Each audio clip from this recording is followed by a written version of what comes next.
What's going on, folks? A Merry Christmas and Happy Holidays to everyone out there. I wanted to continue on the coverage of Strixhaven. I do plan to jump back to Fizzbands, but some of the Strixhaven stuff's just a little easier and quick hit. So I realized we never covered the Strixhaven backgrounds. And they're pretty simplistic in what they give. You'll notice some similarities between these and these sort of dragon-marked races from Eberron. But before we jump into that, this number, 87.9k, continues to go up, and that is purely thanks to all of you. So, as I've said before, the best Christmas present anyone could get for me would be to just subscribe to the channel if you haven't already. So let's go ahead and jump over to D&D Beyond, and I'll show you all of the different backgrounds. So there's 5 different backgrounds, one for each of the 5 different colleges of Strixhaven. And you'll see what they basically give you is things associated with that. So we'll take a look at, you'll see similarities, but we'll start with Lorehold, right? So you're going to get history and religion, 2 languages, of your choice, a series of equipment that you would normally get, and 15 gold pieces. But the main difference between this is all of the Strixhaven backgrounds give you the Strixhaven feat.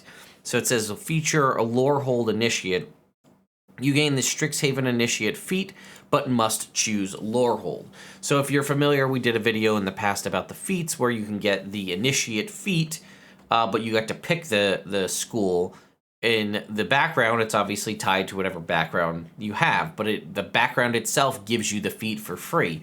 So in theory, if you were playing a variant human at first level, you could have a feat from being a variant human, feats from hitting level 4, and so on, but also a free feat from this background. Once again, as a reminder, this is technically designed for a Strixhaven campaign set within the Strixhaven world. If you're not, you don't have to allow these in your campaign if you don't want to, so you don't have to worry about the power creep of a background giving everybody a feat.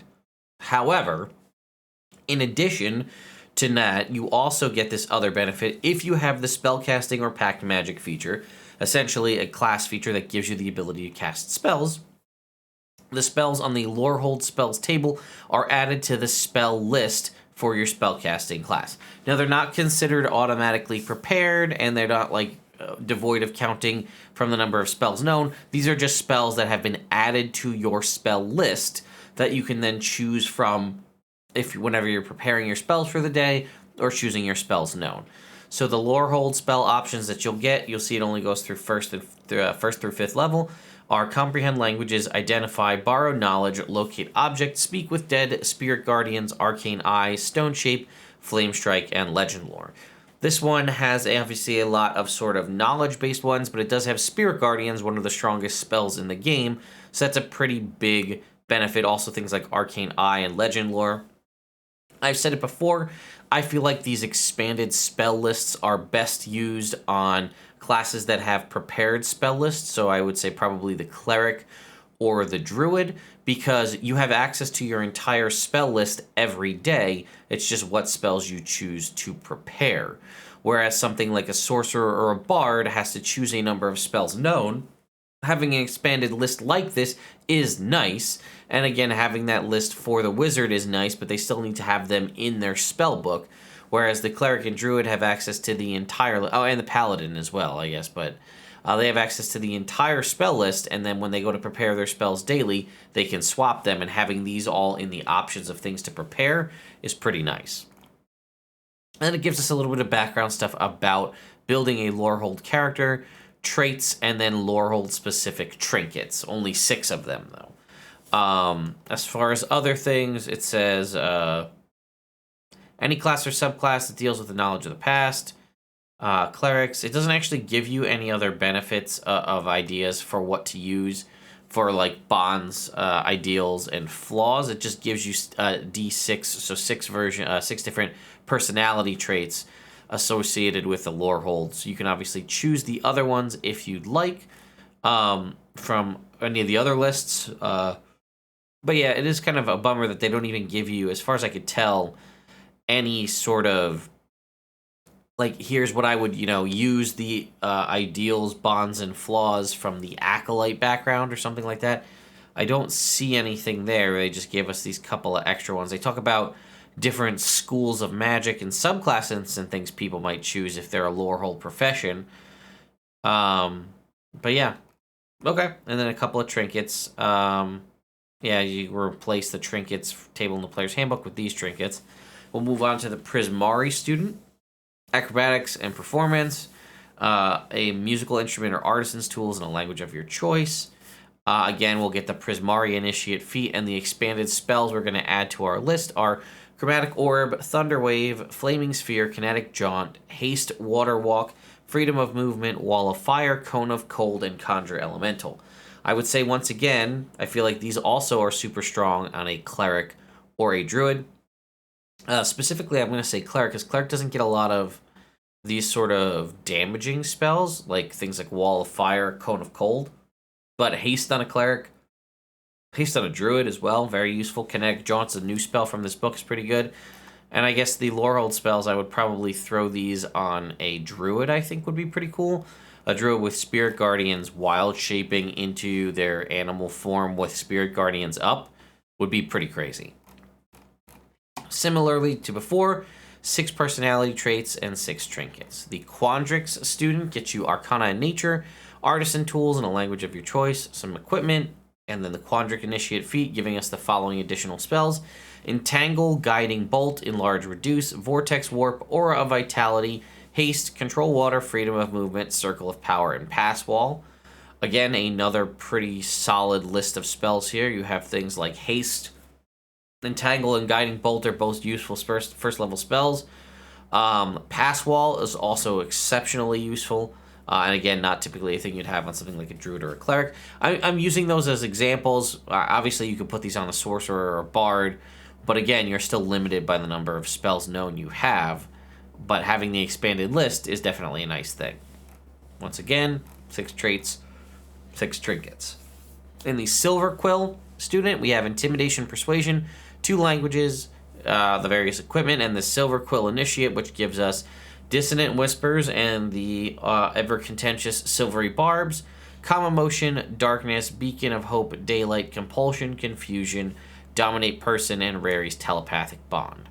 With the exception of things like Rary's Telepathic Bond, Dissonant Whispers, and Silvery Barbs, I think this is probably one of the weakest showings in this book. The other spells are okay.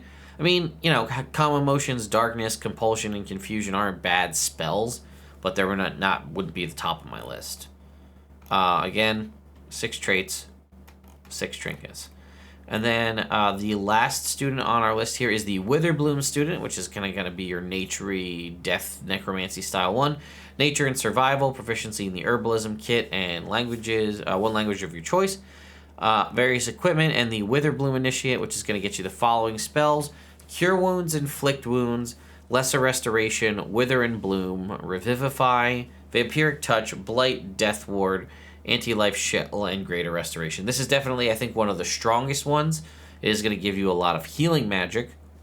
Again, classes that wouldn't normally have access to Cure Wounds, Revivify, Lesser Restoration, Death Ward, Greater Restoration. Again, these could be very useful on a more arcane caster like a wizard or a sorcerer. But there's also some, not a lot of clerics get access to Blight. That's a pretty solid one. Same thing with Vampiric Touch. I don't know. It's a pretty much a rough mix. And then again, we'll have 6 trinkets and 6 personality traits for Witherbloom.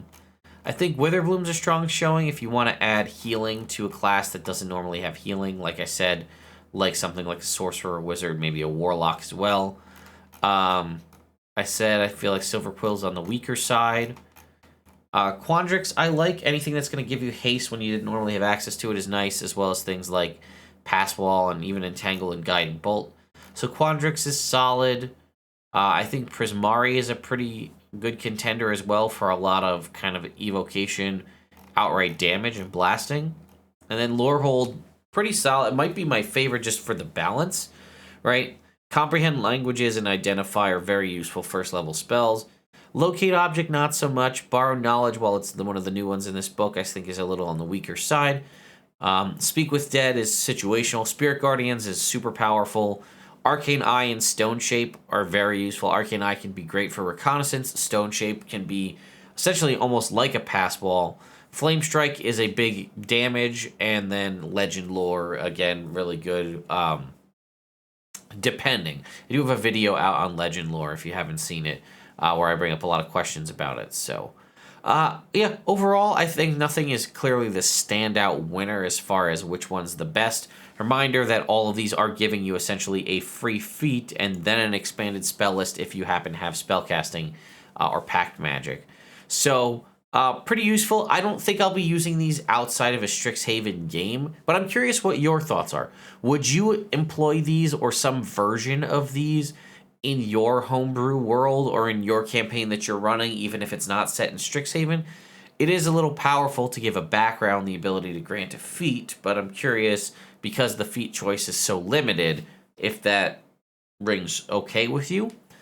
I do think it would be interesting if you did have a magic school or some sort of magical academy in your own world to take this concept and adapt it and make it specific to your world. So you're not talking about Lorehold, Prismari, and so on. You're talking about whatever the schools are in your school, whether there's 5 schools, 4 schools, 3 schools, 8 schools, however you want to do it. It would be an interesting option, and I think a fun little exercise to build this out for your own world. I unfortunately don't have anything planned like that in my homebrew world as of yet, but maybe I will now, having seen these feats or these backgrounds. So let me know what your thoughts are in the comments down below. Once again, I'm wishing you and yours a very happy holiday, Merry Christmas, and all that good stuff. And I will continue to make videos. I just was feeling in the Christmas spirit. And I got all my present wrapping done super early, which was kind of nice, so I have all this extra time to make videos. So anyway, thank you all so much for watching, and I'll see you next time.